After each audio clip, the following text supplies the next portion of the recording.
All right, so we're going to conclude section 12.4 in this video, continuing with some exercises.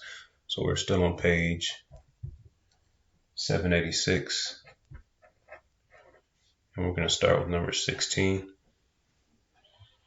which says in exercises 11 through 20, find a smooth parameterization of the curve described. The quarter circle in the xy plane whose endpoints are 1, 0, and 0, -1, and whose center is the origin. All right, so we're just going to sketch what they described, and then we're going to parameterize the curve. So we're working in the xy plane.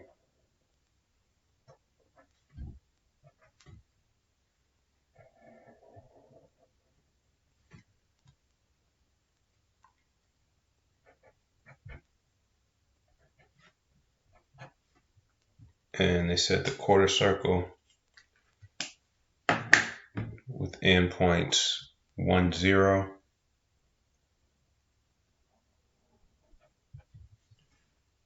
and 0, -1, and center the origin. And they didn't specify a direction, so we're just going to assume that the first point they listed, we're starting there and then going to the second point they listed. So I'll put my arrow in that direction.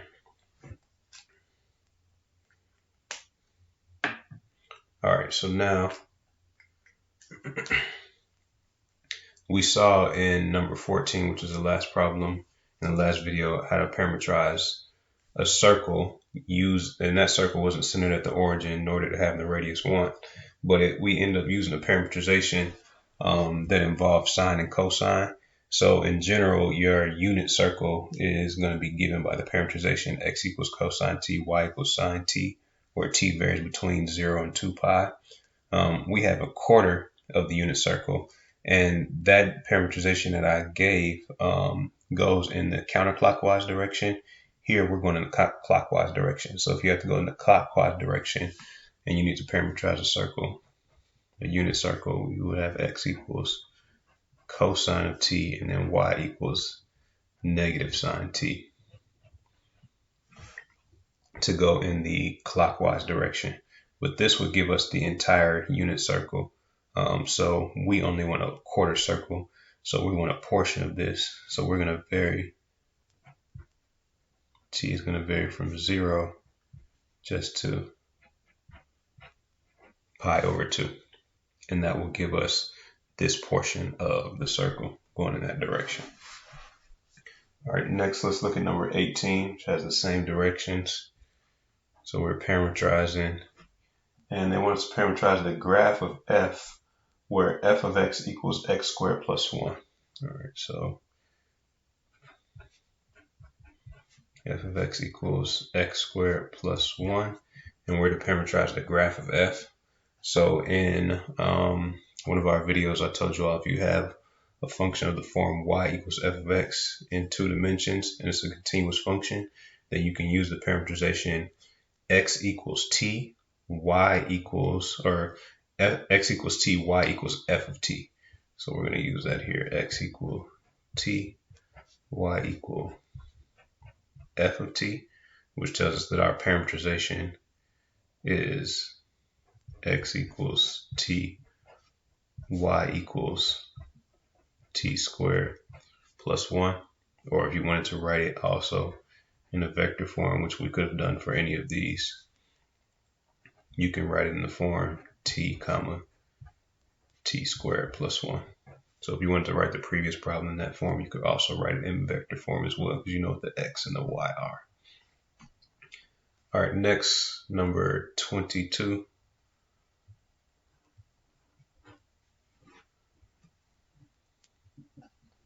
Says in exercises 21 through 28, find the length L of the curve.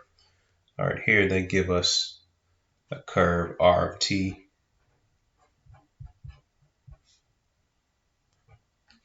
with components 2t, then t squared, then natural log of t. So 2t, t squared, natural log of t, and t varies between 1 and 2.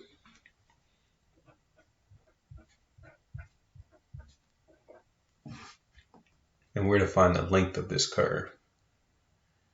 So to find the length of the curve, what we need to do is find the r prime of t and find this length, and then we're going to integrate that from 1 to 2. So just as a reminder, L is equal to the integral from a to b of the magnitude of r prime of t with respect to t. So first we're going to find this integrand.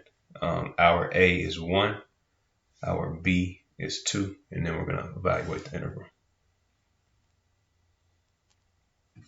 So let's just start with r prime of t.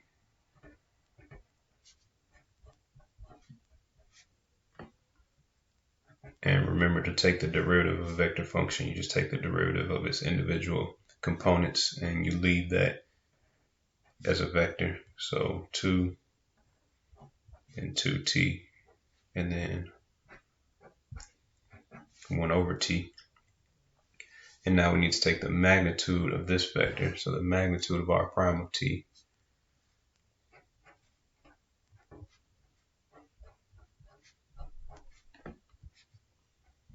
is equal to the square root of 4 plus 4t squared plus 1 over t squared. Now, because we know we're going to have to integrate whatever we have here, you can do some simplification at this point to see which one looks the best for your integral. This doesn't look the best in terms of having to evaluate an integral, so I'm going to simplify this and see if I can write it in a way that looks nicer when it comes time to evaluate an integral.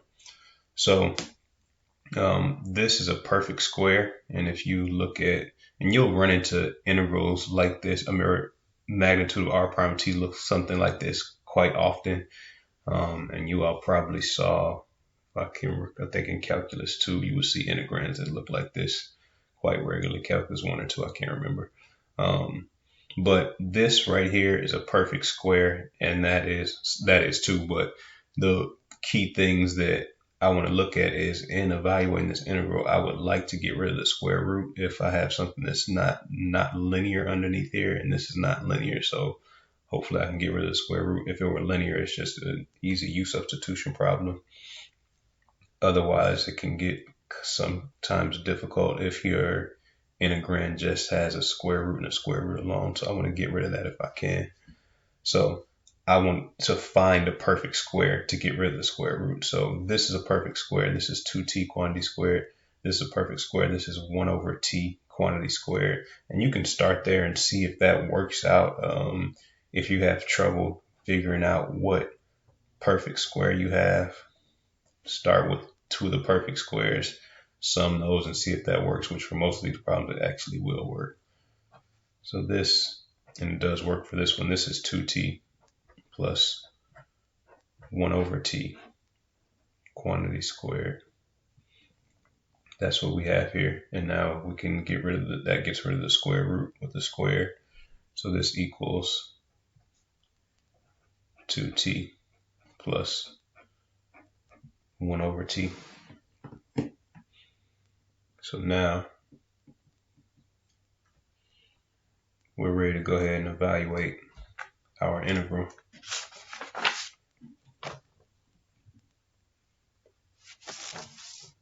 So L equals the integral from 1 to 2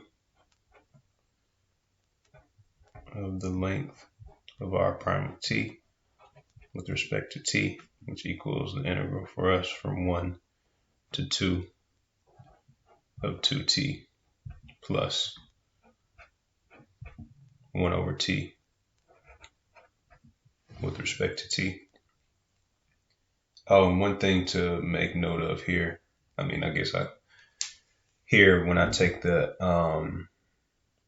I take the square root of this, in actuality I should have absolute values there, but because of my bounds of my integral, I know this is going to always be positive, so I don't have to worry about there. So it takes some foresight to know that when you do and when you don't need absolute value. I don't anticipate you all having any problems where you actually would need to keep the absolute value in there because this quantity is going to be positive for all the bounds that you have there.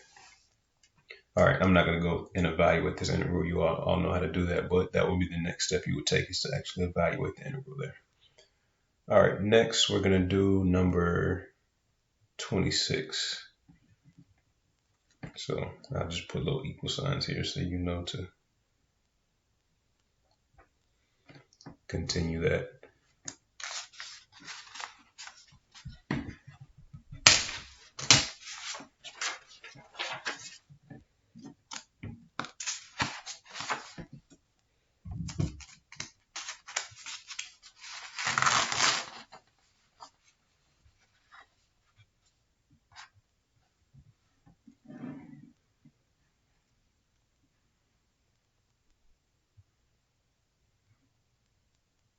All right, number 26 says, so same directions, we're to find the length of the curve, and they give us r of t equals the vector whose first component is cosine of t, and then the second component is sine of t,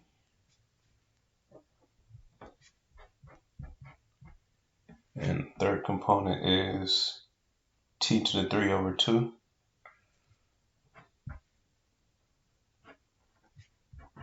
And t varies between 0 and 20 over 3.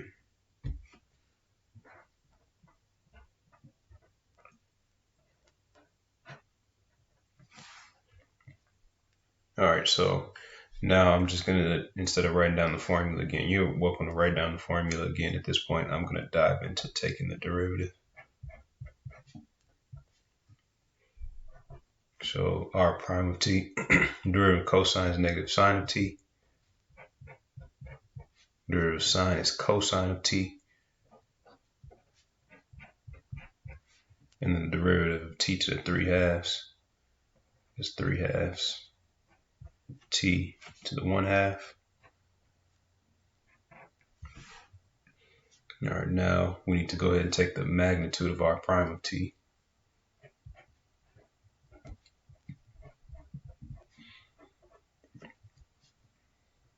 And for these arc length problems, your integrand will be something that you can evaluate. So if you come up with an integrand that you can't figure out how to evaluate, you can go back and double check and make sure you did r prime of t and the magnitude correctly. And if you're certain you did those correctly, just dig a little bit deeper into your integral knowledge, because it will be a problem that you know how to integrate for this.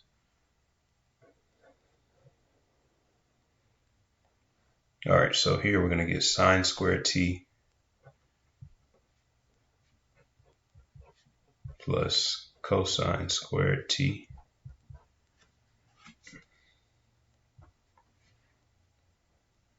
plus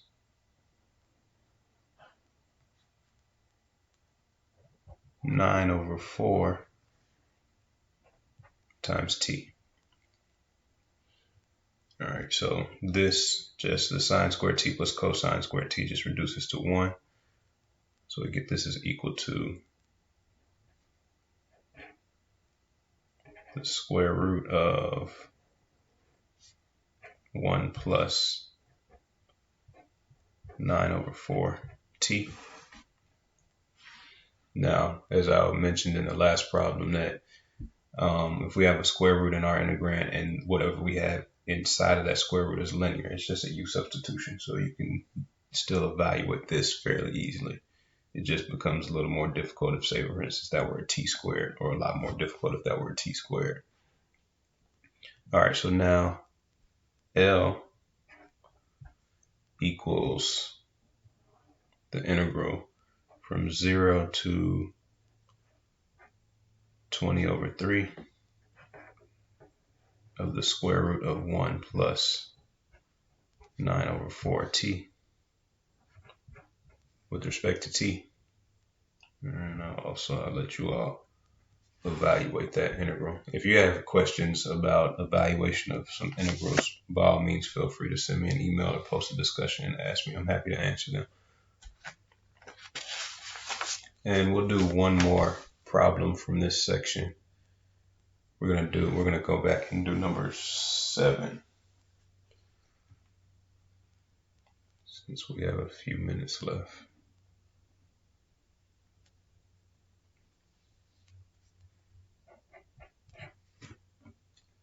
So number 7 says, in exercises 1 through 10, determine which of the parameterizations are smooth, which are piecewise smooth, and which are neither. Okay, so now I didn't explicitly give the definition for smooth. I gave a loose definition, or just a kind of an understanding of it, not even a loose definition, just a description of what it means. But now in this problem, we're going to have to actually use the definition. First, let me just write down the problem, and then I'll talk about the definition and point you in the right direction as to where it is in your book. So first, they give us the vector function r of t equals cosine squared t is the first component. Then sine squared of t.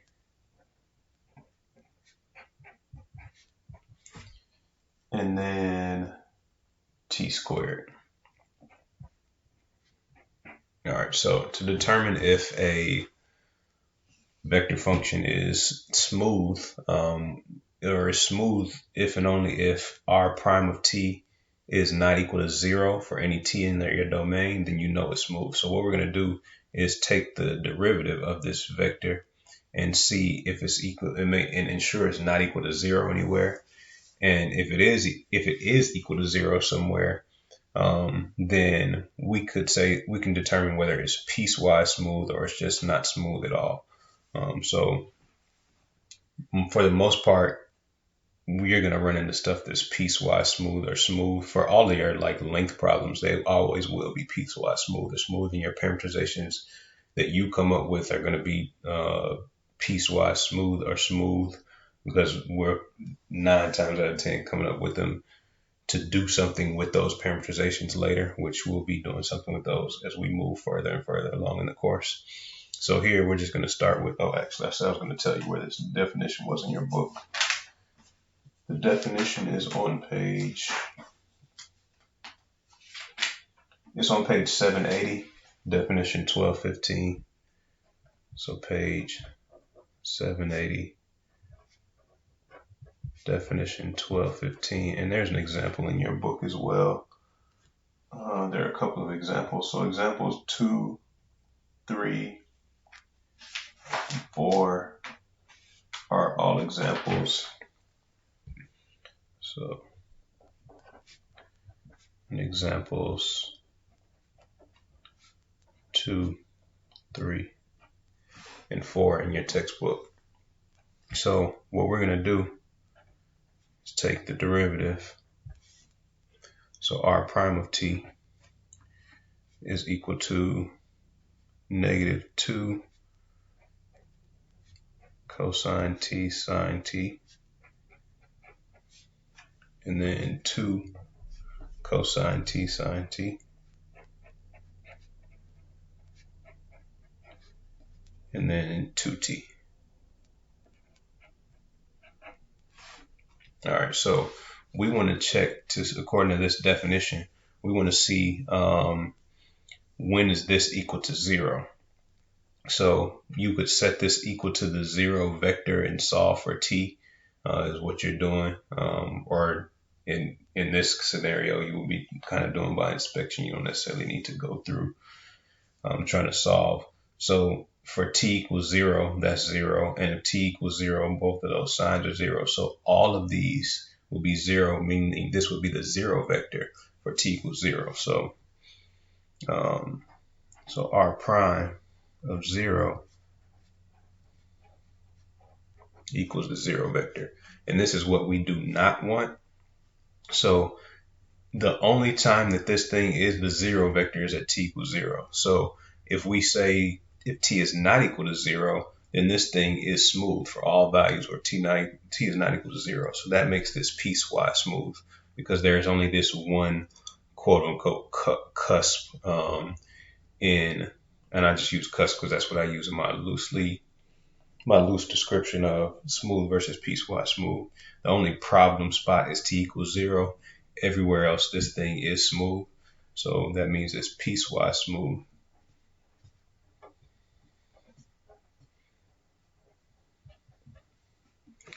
And so you could write from negative infinity to 0, 0 not included, and then 0 to infinity with 0 not included as well, or just say for t not equal to 0.